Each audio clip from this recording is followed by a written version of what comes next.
Bonjour, j'espère que vous allez bien et en bonne santé. J'ai l'honneur de vous présenter notre projet de fin d'études intitulé par études et simulation d'un montage électronique suiveur de ligne pour un véhicule.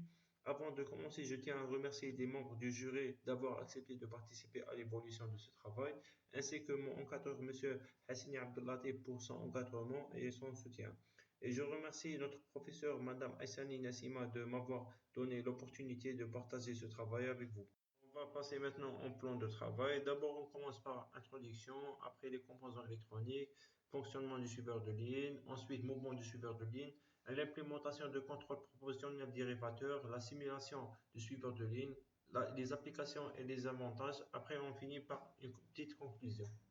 Dans l'introduction, on a fait des définitions, c'est quoi un robot et c'est quoi un suiveur de ligne. Le robot est un agent intelligent, mécanique ou virtuel qui peut effectuer des tâches automatiquement ou avec guidage, généralement par télécommande. Un robot est une machine électromécanique guidée par une programmation informatique et électronique. Les robots pouvant être autonomes, semi-autonomes ou télécommandés.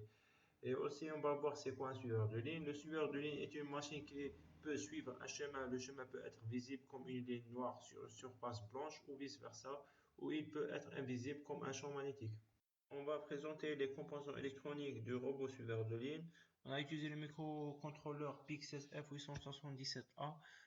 Ce microcontrôleur est utilisé dans la plupart des applications industrielles comme un dispositif de contrôle. C'est un microcontrôleur idéal en raison de plusieurs canaux analogiques numériques. On a utilisé l'amplificateur opérationnel M324 et il constitue de 4 amplificateurs opérationnels indépendants compensé à fréquence avec un gain élevé. Il est spécifiquement conçu pour fonctionner à partir d'une alimentation simple sur une vaste plage de tension de 3 à 32 volts. On a utilisé les LED IR diodes émettrices et les récepteurs IR photodiodes. Les LED IR émettant une lumière infrarouge, cette lumière émise frappe la surface et est réfléchie. Si la surface est blanche, plus d'intensité de lumière est réfléchie, et pour une surface noire, très moins d'intensité de lumière est réfléchie. Le récepteur IR photodiode, utilisé pour détecter l'intensité de lumière réfléchie, la tension analogique correspondante est induite en fonction de l'intensité de la lumière réfléchie. On a utilisé le L293, c'est un circuit intégré. Ce circuit intégré se compose de deux ponts de H. Le pont de H est un circuit le plus simple pour contrôler un moteur à faible courant nominal. On a utilisé le régulateur LM7805. Ce régulateur a une plage de tension d'entrée de 7 à 35 volts. Un courant nominal IC est égal à 1 ampère et aussi une plage de tension de sortie entre 4,8 et 5,2 volts. Et maintenant la partie de fonctionnement du suiveur de ligne. Dans cette partie, on va expliquer les trois circuits de suiveur de ligne, le circuit détection de ligne, circuit d'alimentation et circuit de commande. On commence par le circuit d'alimentation. C'est un circuit simple qui compose d'un régulateur de tension ici 7805 pour alimenter les composants par une tension stable de 5 volts. Circuit détection de ligne. Ce circuit contient des photodiodes IR, un potentiomètre, un comparateur et des LED. Le potentiomètre est utilisé pour régler la tension de référence à une borne du comparateur et les capteurs IR détectant la ligne et fournissant un changement de tension à la deuxième borne du comparateur. Ensuite, le comparateur compare les deux tensions et génère un signal numérique en sortie. Et maintenant, le circuit de commande. Dans le circuit de commande, le microcontrôleur, le PIC16F877A, est utilisé pour contrôler l'ensemble du processus du robot suiveur de ligne. Les sorties des comparateurs sont connectées aux broches RB0, RB1, RB2 de microcontrôleur.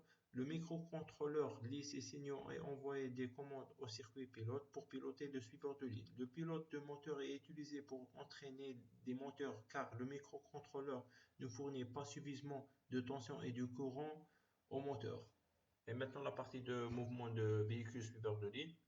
Pour le mouvement de robot, il y a trois mouvements principaux. Le mouvement au milieu, c'est un mouvement rectiligne. Dans ce mouvement, les moteurs droite et gauche tournent avec une même vitesse. Le mouvement de tournée à droite, dans ce cas, le moteur à droite diminue sa vitesse et le moteur à gauche augmente sa vitesse pour tourner à droite. Et aussi, il y a un mouvement de tournée à gauche. C'est le même principe de mouvement tourné à droite. Mais dans ce cas, le moteur à gauche diminue sa vitesse et le moteur à droite augmente sa vitesse pour tourner à gauche. C'est quoi le contrôleur proportionnel dérivateur PD? Le contrôleur PD est une combinaison de contrôle anticipatif et de contrôle de rétroaction, car il fonctionne à la fois sur les conditions de processus actuels et sur les conditions de processus prédites. Dans le contrôleur proportionnel dérivateur, la sortie de contrôle est une combinaison linéaire du signal d'erreur et de sa dérivée. La question c'est où avons-nous implémenté cet algorithme? Nous avons implémenté le contrôleur proportionnel dérivateur dans le programme de microcontrôleur. La deuxième question, c'est pourquoi on n'a pas utilisé le correcteur PID dans ce projet. Dans le correcteur PID, il y a le correcteur I. Et le correcteur I, il améliore la précision, mais il ralentit le système. Et maintenant, la partie de simulation véhicule suiveur de ligne sur le programme ISIS Proteus. Avant de commencer l'explication, on voit qu'il y a un oscilloscope connecté aux broches RC1 et RC2 de microcontrôleur. L'objectif de ce oscilloscope, c'est de lire les signaux fournis par le microcontrôleur au circuit intégré L293D. On commence par le cas 101. Le 0 au milieu veut dire que le capteur au milieu est au-dessus de la bande noire. On voit que le rapport cyclique de signal de moteur droite et gauche sont égaux, qui implique que la vitesse de moteur droite et gauche sont égaux. Et dans ce cas, le robot a un mouvement rectiligne.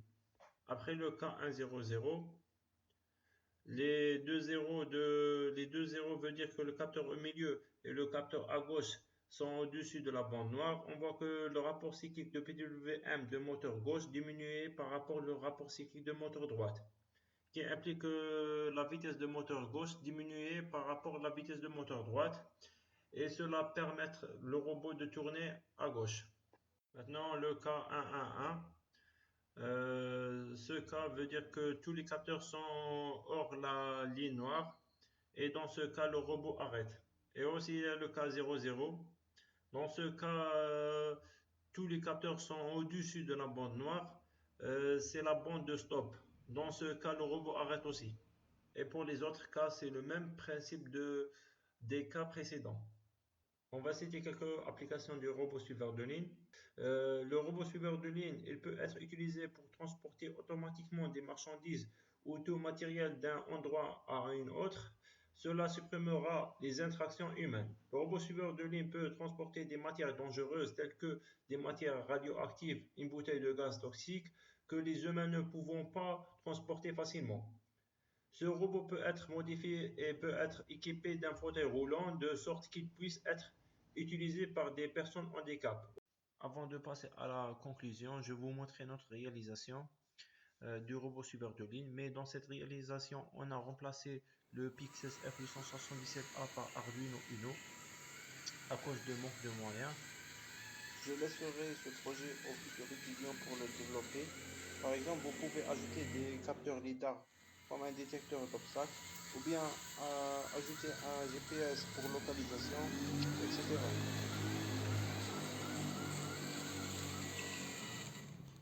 Conclusion. Ce projet a été très bénéfique et nous a offert l'occasion d'enrichir notre formation sur les deux plans théoriques et pratiques, surtout dans la pratique dans laquelle nous avons réalisé des circuits électroniques, et aussi on a amélioré nos compétences en utilisant les logiciels électroniques comme le logiciel ISIS et l'utilisation de la langage de programmation adapté au PIC.